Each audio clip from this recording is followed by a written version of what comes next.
Bien, queridos hermanos, bueno, bienvenidos una vez más a este programa que tenemos aquí con el hermano Alfredo, José Alfredo Joya y José Sosa, misioneros apóstoles de la palabra, con el tema, esta es la continuación del tema 1, fundamento de la iglesia de Cristo. Entonces, ahora continuamos con la segunda parte, donde pues mirábamos en la primera parte del fundamento de la iglesia fundada por Cristo en Pedro, ¿no? Mateo 16, 18, Mateo 16, 28, 20. Entonces, porque habrá algunos que dicen o dirían que la iglesia sí fue que fundó Cristo, comenzó bien y luego se terminó, pero la Biblia nos dice que nunca se va a acabar. Mateo 28, 20 dice, yo estaré con ustedes todos los días hasta el fin del mundo. Eso significa que no se termina, ¿no? ¿Hasta cuándo? Hasta el fin de la historia. Muy bien. Así es, entonces en el capítulo pues pasado estábamos viendo de que la iglesia de Cristo pues es una, como lo vemos en Mateo, y pues también estábamos platicando sobre algo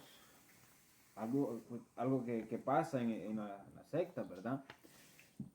Como pues el hermano decía, pues que ahí pues pueden haber curaciones también, pues porque Dios se vale de cualquier persona, de algún momento difícil que esté pasando la persona, pero eso no quita de que esa pues sea una secta, ¿no? Algo que se ha dividido de la iglesia. Entonces, vemos de que Jesús funda una sola iglesia. Y pues preguntarle, hermano, eh, ¿cómo pues sabríamos de que la Iglesia Católica es la única que fundó Cristo? ¿Cómo podemos llegar Bueno, a este punto? ¿cómo podríamos concluir, verdad, de que la Iglesia Católica es la única fundada por Cristo? Bueno, número uno, la historia, ¿no? La historia nos dice de que la Iglesia Católica es la más antigua, es la más antigua en el mundo, con una existencia de más de 2000 años, ¿no? Entonces, número dos, o sea, la historia, ¿no? Eso. Ah, después tenemos también datos como escritos, ¿no? Los escritos, una enciclopedia, una gama de escritos inmensos de los primeros, de los orígenes, ¿no? Los primeros cristianos. Por ejemplo, nosotros tenemos una lista a los que llamamos los santos padres, padres de la iglesia, ¿eh? Que dieron testimonio, dieron fe de esta iglesia y fueron ¿qué? Católicos, no eran de ninguna otra. Y, y agregar también a eso de que personas que no eran católicos dieron testimonio también de la Iglesia, en el caso de Cristo, ¿no? Y que fundó una iglesia. El caso de Eusebio de Cesarea, como escribió también acerca del mismo Jesús. Y, y pues vemos de que no fue hasta el año 1500 que pues hubo esa ruptura por parte de Martín Lutero, que al tomar la Biblia y interpretarla inadecuadamente, pues ya él pues hizo su propia secta, por así llamarlo. Entonces, eh, no fue sino hasta esta fecha que pues la iglesia, pues toda persona que se decía cristiana, pues se sabía que era católica. Sí, sí, claro, como tú dices, ¿no? También, o sea, historiadores, ¿no? Vamos a hablar de historiadores que no eran parte de la iglesia, no eran católicos y que dan fe también, ¿no? Según su historia, cuentan cómo fue que empezó la iglesia de Cristo, la iglesia católica. Entonces dirían algunos, bueno, pero es que no se llamaba católica, ¿no? Tampoco en la Biblia encontramos la iglesia católica. Entonces este es un argumento y que es muy común dentro de la línea evangélica para cuestionar la identidad de la iglesia, ¿no? Católica. Pero es que es cierto, no se llamaba así literalmente católica, pero ya en el año 106, 110, un obispo de Antioquía ¿no?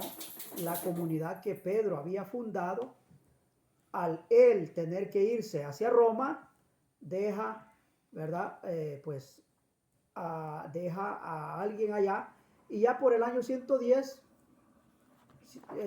Ignacio de Antioquía es el que por primera vez, ¿no?, se le llama católica a la iglesia, porque dice, siendo que nuestra iglesia está llamada a ir por todo el mundo, ¿no?, y enseñar todo lo que Cristo nos enseñó, entonces, y que pues está todo en toda, esto significa que es universal. Entonces la palabra católica significa universal.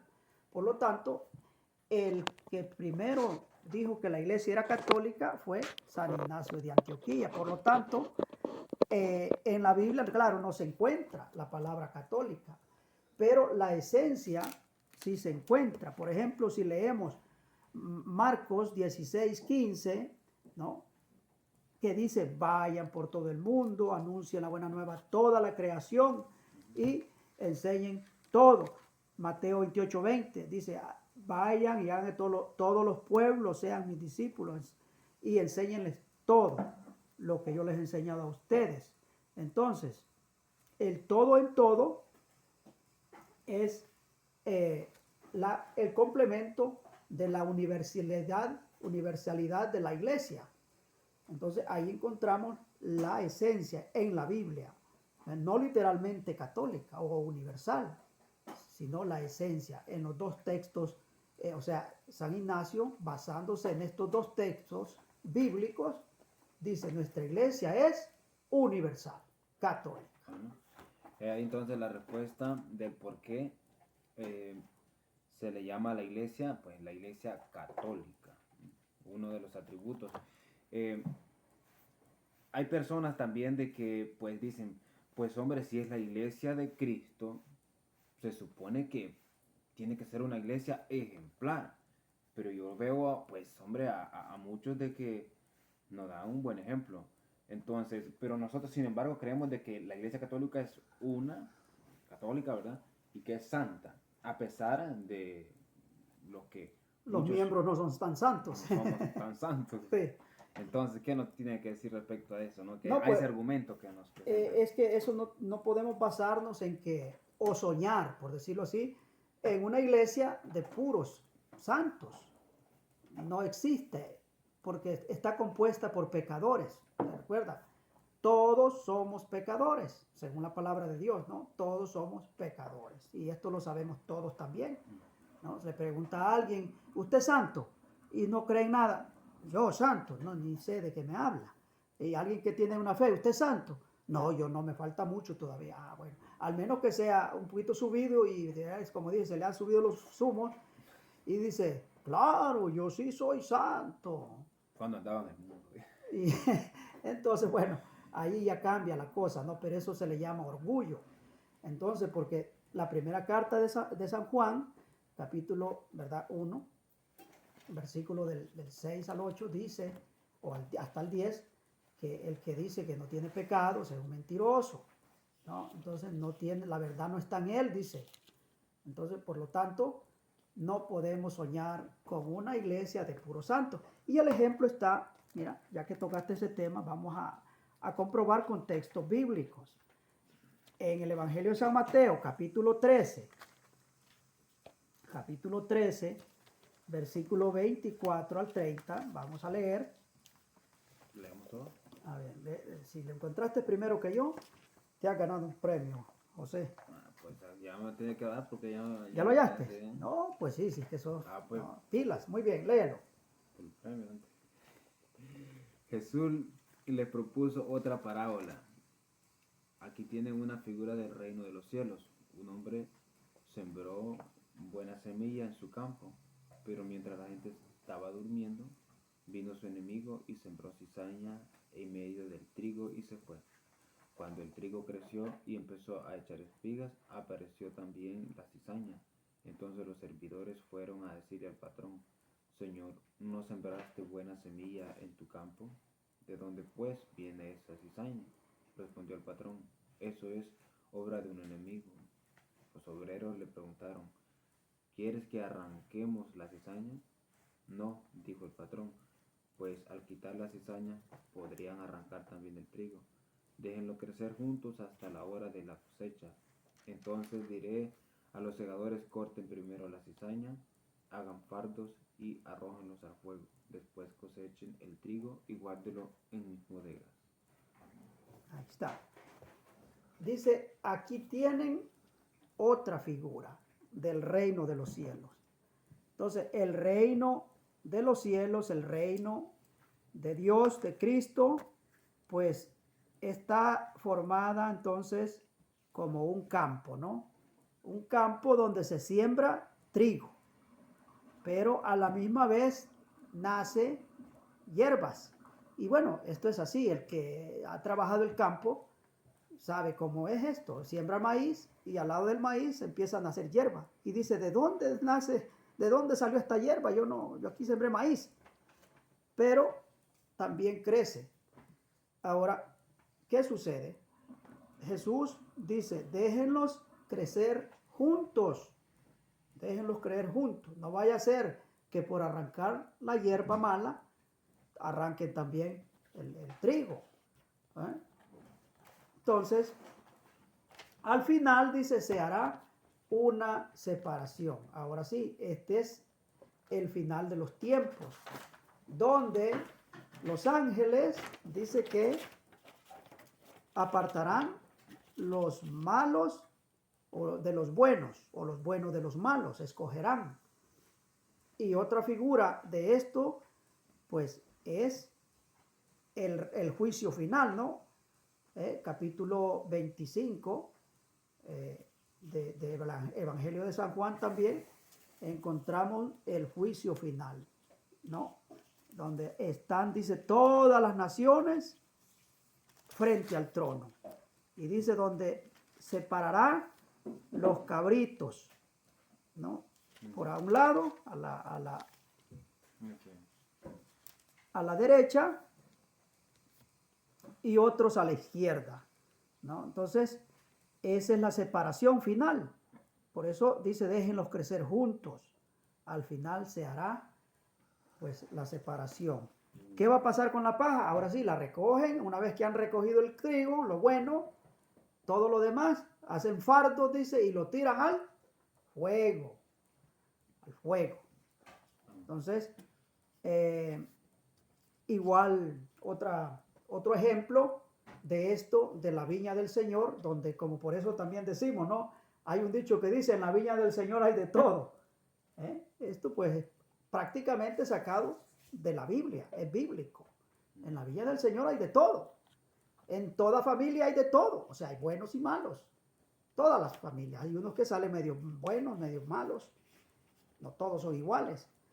Ese es el reino de Dios. Esa es la iglesia de Cristo. Así es, pero estamos llamados, por supuesto, por eso la iglesia es santa. Primero porque el que la fundó es santo.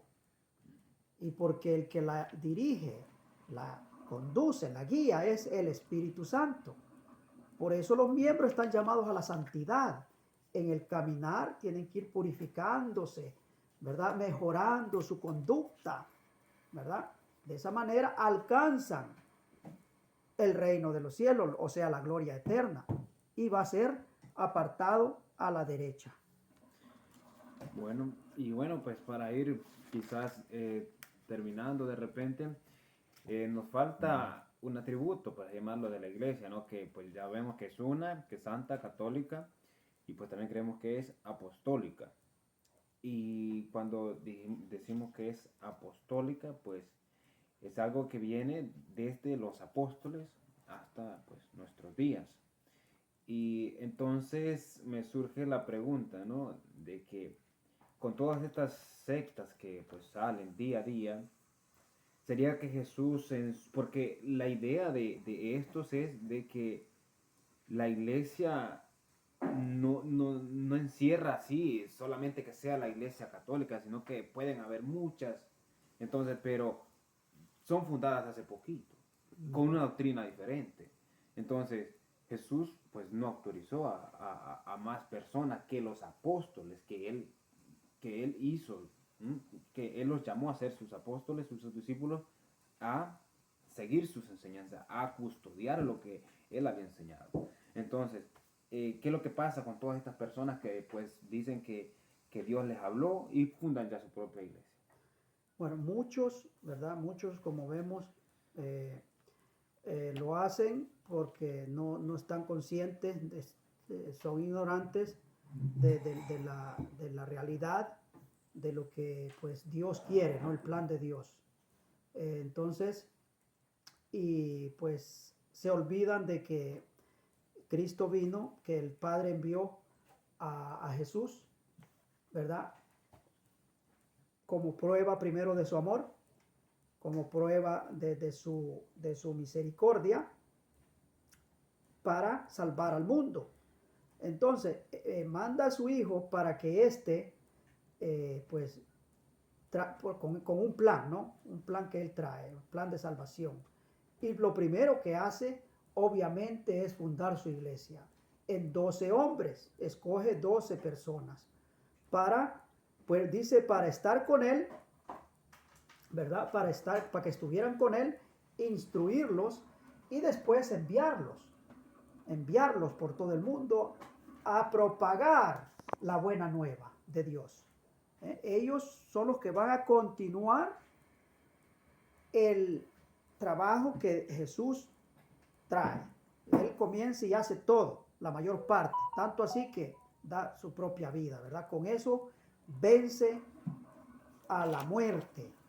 Venciendo a la muerte, abre el reino de Dios para todos. Entonces el reino de Dios, el cielo está abierto, pero para eso hay una estructura.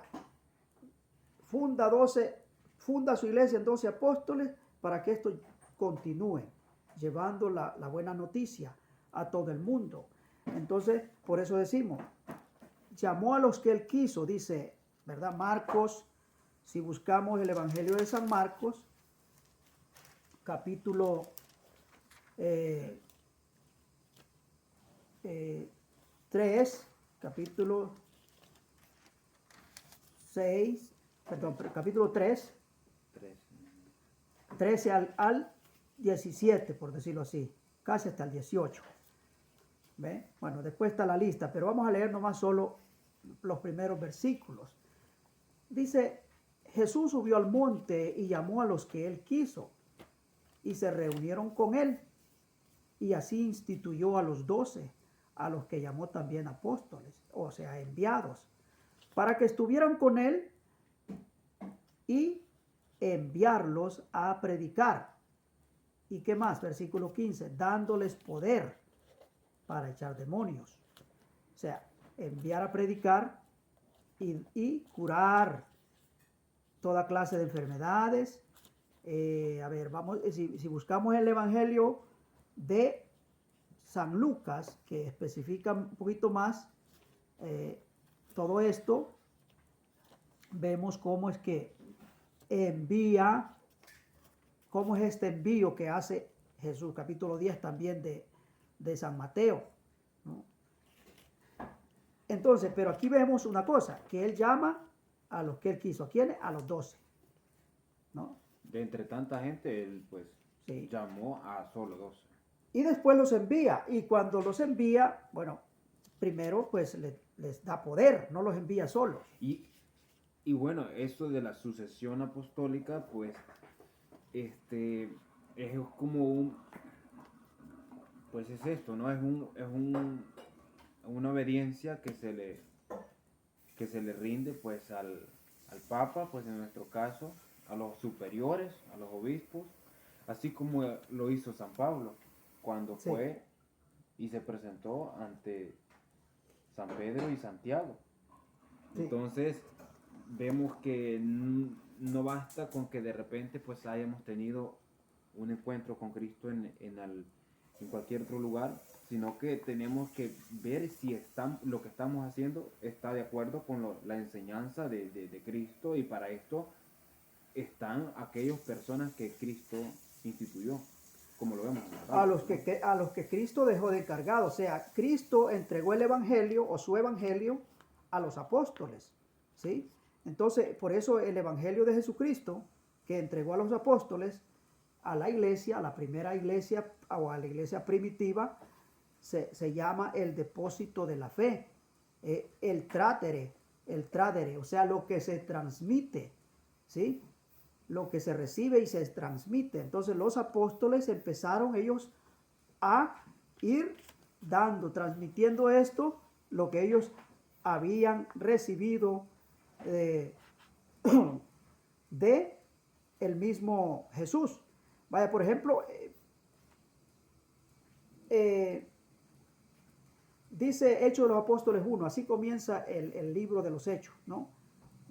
Dice Lucas, yo escribí en mi primer libro todo lo que Jesús hizo y enseñó. Así empieza, ¿no? Entonces, hizo y enseñó. ¿A quién? A sus apóstoles. Porque diría, es que Jesús enseñó así a todo mundo. Sí, Jesús enseñó a multitudes, pero a los apóstoles les enseñaba íntimamente, les explicaba todo, las parábolas. Cuando ellos mismos no entendían, Él les explicaba. Entonces es algo particular con ellos. San Pablo en la carta a los Corintios 11:23 también dice lo que yo recibí, ¿no? Lo que yo mismo recibí. O sea, esta tradición y que a mi vez les he transmitido. Ahí está, la transmisión de la fe. Entonces, que los apóstoles empiezan a hacer. Y el mismo San Pablo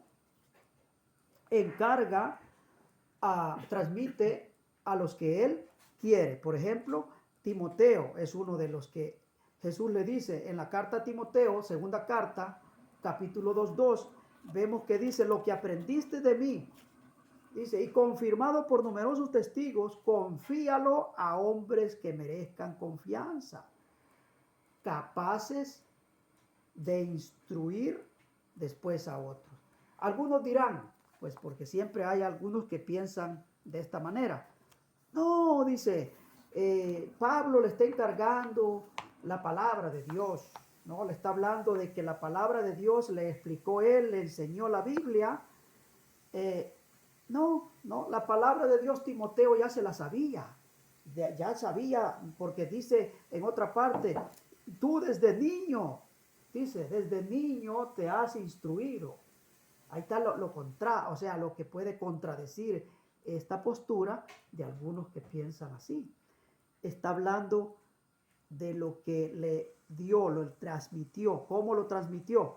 Por medio de la imposición de las manos, por ejemplo, en la carta a los tesalonicenses, dice también, ¿no? Segunda carta a Tesalonicenses 2:15. Dice, hermanos, manténganse firmes, conserven la tradición. A esto le llamamos el mensaje recibido de parte de Jesús, de parte de los apóstoles, pues, y que van transmitiendo, ¿ve? A su debido momento. Ellos van escogiendo. ¿Cómo empezaron? Empezaron escogiendo presbíteros, obispos. El mismo Timoteo es un obispo. Entonces, y así ellos van para entregar este poder, tienen que hacerlo por medio de la imposición de las manos.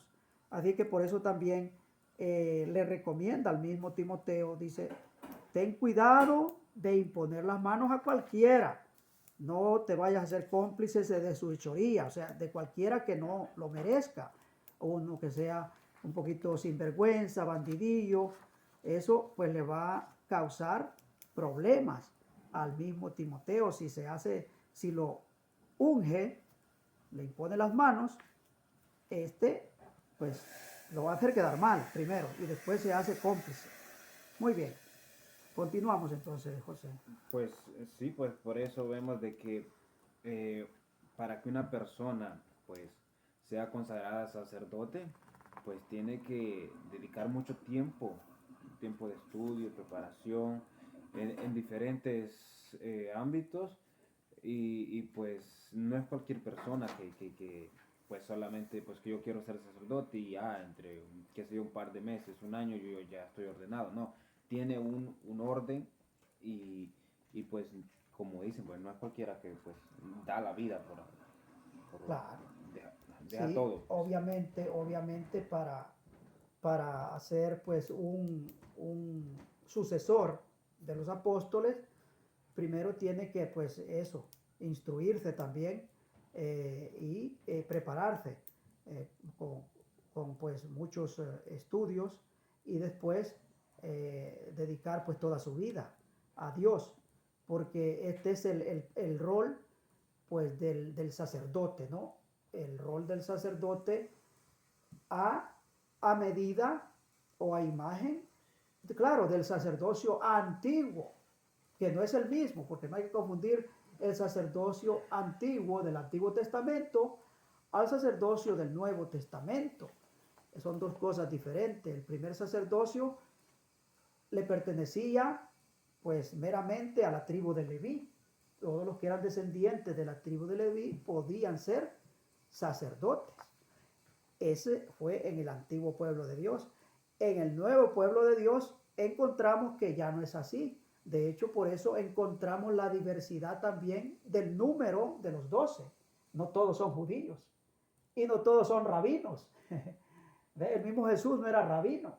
Y ese era el gran escándalo para los judíos, que Jesús no era rabino.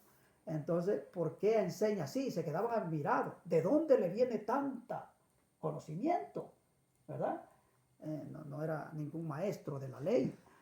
Entonces, la diversidad. Aquí en este grupo hay de todos, digamos, diversidad de etnias. O sea, no eran todos judíos. Eran algunos gentiles como el cananeo, que le llaman Simón el cananeo. El mismo Leví era, bueno, Leví aunque era judío, pero era pagano. Y algunos otros, ¿no?, que encontramos en el grupo. Muy bien. Bueno, entonces vemos de que a esto se refiere a lo que es la sucesión apostólica. La sucesión apostólica se refiere a los sucesores de los apóstoles, porque obviamente Jesús se va a ir al cielo. Los apóstoles todos se van a morir y sabemos que se los mataron, a muchos los mataron, ¿no? A todos, más bien. Entonces, sí van a morir, pero este mensaje tiene que continuar porque es promesa de Jesús. Durará hasta el fin, hasta el fin. ¿Cómo? Bueno, por medio de la sucesión apostólica, los que van a ir continuando esta transmisión de la fe, que van a ir llevando la buena noticia por todo el mundo, se le llama sucesores de los apóstoles. A lo que llamamos obispos, ¿verdad? A los que llamamos obispos, sacerdotes, pues porque obviamente todos los obispos son sacerdotes. También, pero los obispos son los que tienen este poder, el poder de celebrar el nuevo culto de la alianza nueva, de guiar al nuevo pueblo de Dios, ¿verdad? Y de predicar, porque son tres poderes importantes: el de predicar el evangelio, el de celebrar el culto de la nueva alianza y el de guiar al pueblo de Dios, al pueblo de Jesús. Jesús dijo a Pedro en Juan 21, 15 y 17, ¿no? Le dice: apacienta mis ovejas, apacienta mis corderos, apacienta mis ovejas, cuida de mi rebaño. El rebaño, la iglesia, por eso decimos, es de Cristo. Y esto lo dijo bien claro el Papa, el Papa que en paz descanse, Benedicto XVI, dijo: esta barca, dice, no es mía, esta barca es de Jesús. Entonces yo tengo que, cuando él entregó, ¿no?, el pontificado, así dijo. Y entonces el que guía la barca es Jesús, personalmente. Nosotros somos encargados, así que yo le doy el cargo para que la lleve otro. Entonces, y así es, el rebaño es de Jesús, pero deja a Pedro para que le cuide ese rebaño. Por eso el sucesor de Pedro es el Papa, que se sienta en la silla de Roma, ¿sí? Ese es el sucesor de Pedro. Sucesores de los apóstoles son todos los obispos, ¿ve? Entonces ahí encontramos, y por lo tanto los obispos autorizan o pues ordenan los sacerdotes, los ungen. Los sacerdotes que pues San Pablo habla de ellos, que son presbíteros, ¿no? Exacto, para que estos puedan ejercer, ¿verdad?, el ministerio a los que Cristo ha llamado, ejerciendo pues el ministerio de los o los sacramentos, el ejercicio de los sacramentos. En esto pues confiere todo, ¿no? Celebrar la Santa Eucaristía. Y no solo celebrar, me quiero detener en este punto importante, en transformar el vino en la sangre de Cristo y el pan, la pequeña hostia, en el cuerpo sagrado de Cristo. Y esto no lo hace por el poder del sacerdote, sino que lo hace Jesucristo. El Espíritu Santo se manifiesta ahí personalmente para convertir, hacer esta conversión de vino en sangre y de pan en cuerpo de Jesús. ¿Sí? A esto se le llama la transustanciación. Es una palabra, una sola palabra, un poquito complicada, ¿no? Transubstanciación. Transustanciación. O sea, transformar la sustancia, eso significa. Bien. Así es, pues, no sé, pues, si quieren dejar algún tipo de pregunta, algún comentario. Sí, y para cerrar tenemos, mira, otro caso importante, ¿no? La lista de los papas que tenemos desde San Pedro, el primer papa, aunque no se llamaba papa al principio, no se llamaban papas. Este nombre se le dio ya tiempo después, pero sabemos que el primero es Pedro, y eso tenemos escrito por medio de los santos padres que mencionábamos al principio, ¿verdad? Los santos padres que no sé si los mencionamos o no, pero sí mencionamos algunos. A ver, tenemos una lista aquí. Por ejemplo, San Clemente de Roma, allá del año 110, San Ignacio de Antioquía, 110, San Policarpo de Esmirna, 156, San Irineo, 202, San Atanasio, 373, San Basilio Magno, San Gregorio Nacianciano, 379, San Juan Crisóstomo, San Ambrosio, San Jerónimo, San Agustín, San Gregorio Magno. O sea, hay muchos más. Aquí hemos mencionado algunos que tenemos escritos de ellos cuando explicaban la fe a las comunidades principiantes, ¿no? Después de los apóstoles. Estos fueron, pues, no sucesores, por decirlo así, de los apóstoles, pero ya discípulos, algunos, por ejemplo, San Clemente, un discípulo de los apóstoles. De hecho, también San Ignacio fue discípulo de San Juan, el apóstol, ¿sí? San Ignacio de Antioquía, discípulo de San Juan. Entonces, estos pues no fueron papas, sino que el que sucedió a San Pedro, el primero de todos, fue San Lino, San Lino, ¿no? Después de San Pedro.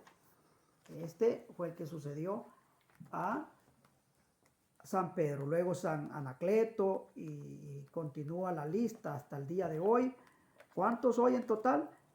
266 papas, desde San Pedro hasta hoy.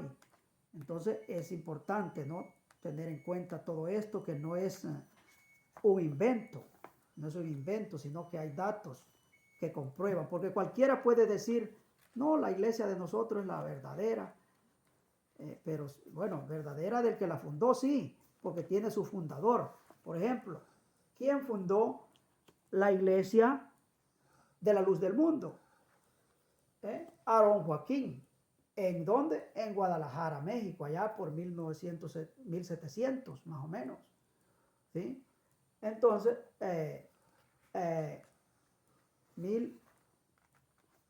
aproximadamente, ¿no? A lo mejor un poquito más después, pero es el fundador de la Luz del Mundo, el gran varón que le dicen. ¿Quién fundó a los adventistas del séptimo día? Hay dos fundadores, William Miller el primero, luego la señora Elena White, y a los testigos de Jehová también tiene su propio fundador. ¿Pero cuándo? Oh, el año 1800, ¿no? Entonces, 1870, 1820 respectivamente, o sea, tiempo mucho más después, 18 siglos después de haberse fundado la Iglesia Católica. No digamos de los grupos nuevos, Sí. que son fundados, cada quien tiene su fundador, y así se van dividiendo, ¿no? Como digo, se pelea con el pastor y pues va y se sale, funda otra iglesia a su manera, a su gusto. Él mismo pone también sus propias reglas, ¿verdad? Y así va. Entonces es un problema viejo ya, que ya se conoce. Sí, y a esto, pues, lo interesante es de que cada una de estas iglesias, pues, profesa una fe distinta, tanto entre ellas, pues, obviamente muy diferente que a la doctrina de la iglesia de Cristo. Sí, Y en cuanto a esto, San Pablo no nos dice en Gálatas 1:8, ¿no? Con todas estas personas que vengan con un evangelio diferente al que les ha enseñado, pues que él les dejó a los Gálatas en ese caso, pues que no les crean. sí, Entonces, no les crea, exacto. Una primera carta a los Gálatas, ¿verdad? No, o la carta a los Gálatas, no hay dos. Es carta a los Gálatas, en el capítulo 1, ¿verdad? Versículo del 6 al 9, ¿no? O al 10, donde nos dice, nos ponen alerta San Pablo, ¿no? No hay otro evangelio, o sea, sino que hay uno, el que les hemos enseñado desde el principio. Si leemos la cita bíblica, bueno, nos daremos cuenta entonces cómo es que dice literalmente, ¿no? aquí está. A ver, ¿cómo dice? Pero aunque uno de nosotros mismos, dice, o un ángel del cielo viniese a evangelizarlos en forma diversa a como les hemos hecho nosotros, yo se los digo, fuera con él. Se lo dijimos antes y de nuevo se lo repito. Si alguno viene con un evangelio que no es el que ustedes recibieron, sea anatema. Sí, que un evangelio diferente que no sea como el que recibieron, ¿no? Desde lo que nosotros les predicamos, dice San Pablo. Entonces, por eso el evangelio tiene que venir directamente de Cristo, de un enviado de Cristo. Pablo es un enviado de Cristo y por eso le está diciendo, no se dejen engañar, no se dejen confundir, que vengan, ni así venga un ángel del cielo. ¿Y qué pasa hoy día? Muchos dicen, me habló una voz, Jesús me apareció y me dijo, Julano, tienes que fundar esta iglesia. Por ejemplo, ponemos al fundador de ejemplo de no de los adventistas, de los mormones. Esta es la iglesia de los santos de los últimos días, los mormones. A José Smith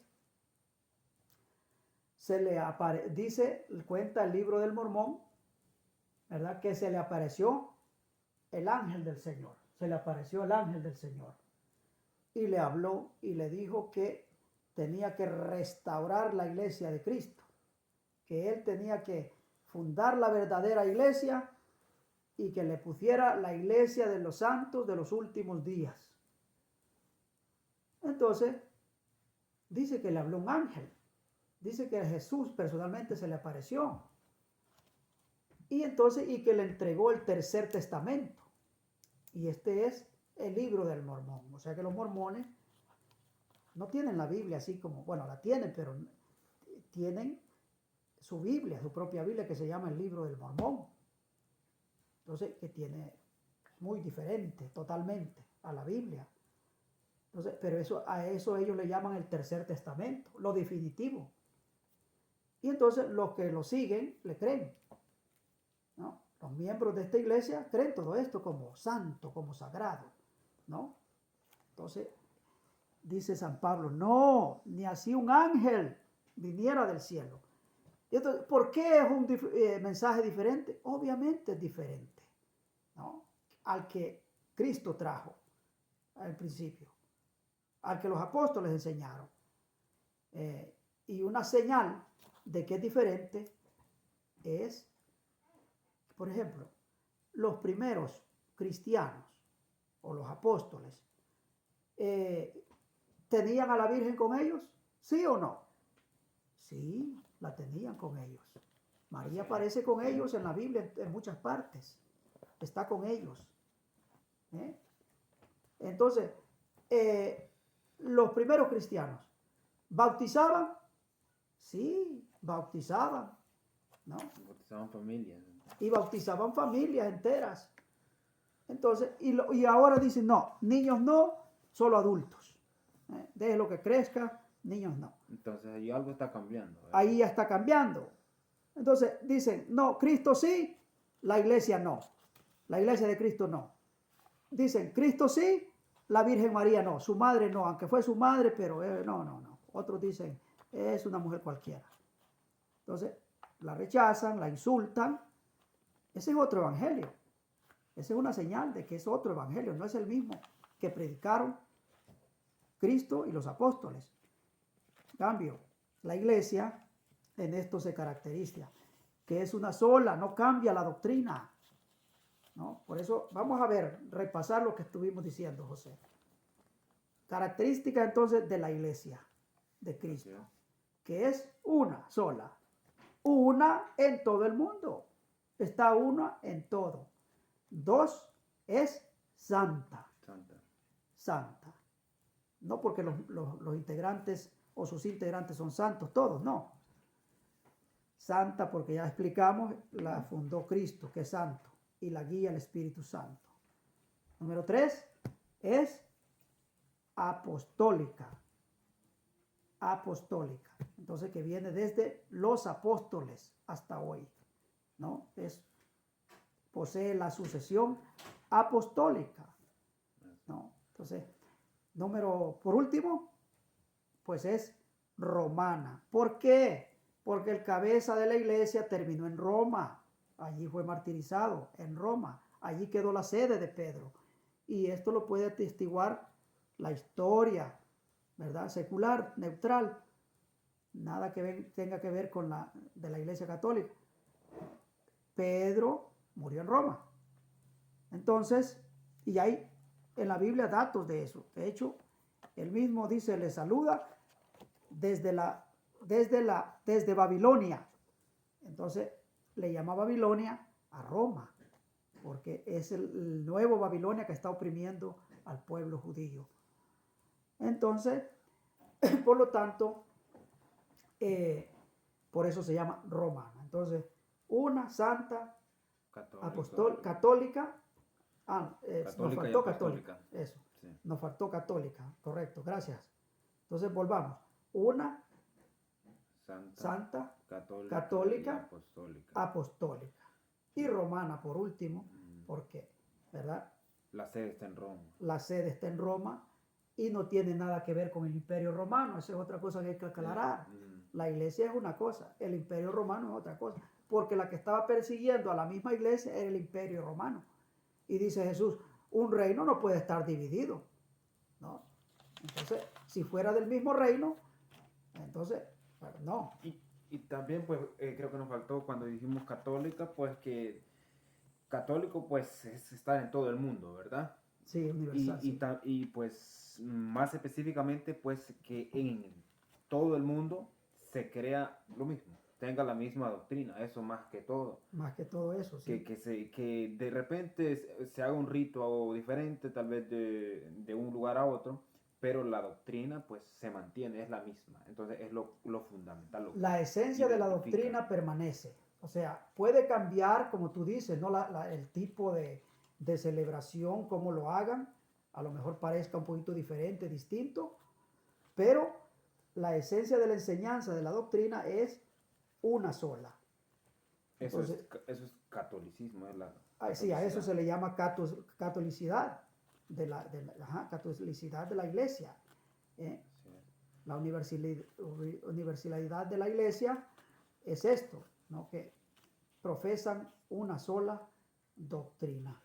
Y bueno, pues tocamos un poquito sobre lo que, así como sin querer queriendo, tocamos un poquito lo que fue la jerarquía hace un momento, Sí, ¿verdad? bueno, tuvimos que tocar ese punto porque de la jerarquía, porque así lo instituyó Jesús. Mm. Jesús mismo instituyó esta Y jerarquía. para terminar de tal vez de redondear esa parte de la jerarquía, vemos que Jesús pues quiso, ¿no? De que hubiera un líder, como en todo, ¿no? En cualquier otra religión, en cualquier otra organización, siempre hay un líder. Sí, Entonces, así también en la iglesia, pues, hay un líder que, pues, desde que Jesús llama a Pedro, le cambia el nombre y todo esto, es porque Jesús pone a Pedro de primero. Por eso encontramos también a Pedro como el primero en todo, el primero en todo, ¿no? Hechos de los Apóstoles, capítulo 2, ¿verdad? El primero que se levanta, es la primera predicación de los apóstoles después de recibir el Espíritu Santo en Pentecostés. No, el que alza la voz es Pedro. Pedro el primero en hablar. Y así Pedro en todo.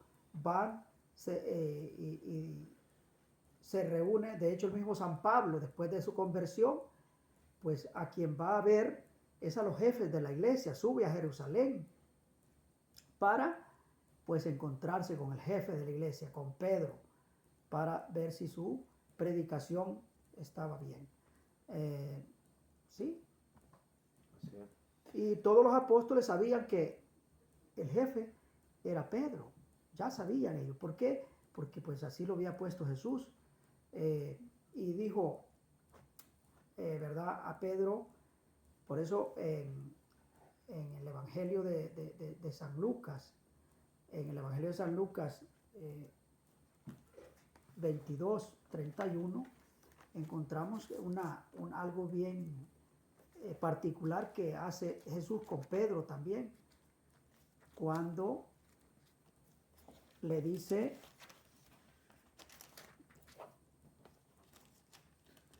Pedro,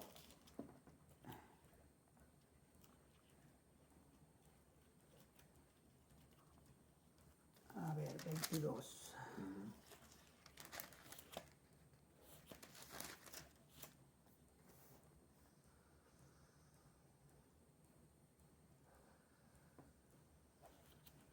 Le dice, mira que Satanás ha pedido permiso para zarandearlos a ustedes, o sea, a todos los apóstoles, no a los 12. Y le dice, pero yo he pedido por ti para que tu fe, la fe de Pedro, no se venga abajo. ¿Sí? 22:31 al 32. ¿Sí? Para que tu fe no se venga abajo. Entonces dice, Satanás pidió permiso para sacudirlos a todos. Simón, Simón, mira que Satanás ha pedido permiso para sacudirlos a ustedes, como se hace con el trigo. Pero yo he rogado por ti para que tu fe no se venga abajo. Y le dice después, pero tú, cuando hayas vuelto tendrás que fortalecer a tus hermanos. ¿Sí? Le da un encargo especial. Exacto. Entonces, por eso, si la fe del pastor, ¿no?, que es Pedro, está firme, él va a fortalecer a todos los apóstoles.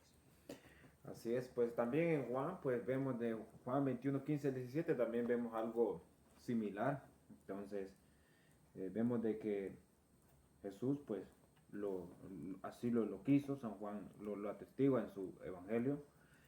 Y pues, vemos también, pues, de que la iglesia, como decía usted hace un momento, la iglesia desde los principios fue mariana, ¿verdad? Como vemos en Hechos 1:14, donde dice que los discípulos dice que oraban con algunas mujeres y con María, la madre de Jesús. Algo que nos caracteriza como católicos, ¿verdad? Que nosotros oramos siempre con la Virgen María. Entonces, no sé si tiene algo más que Sí, podamos no, pues, agregar en la iglesia, en parte sí, de la iglesia.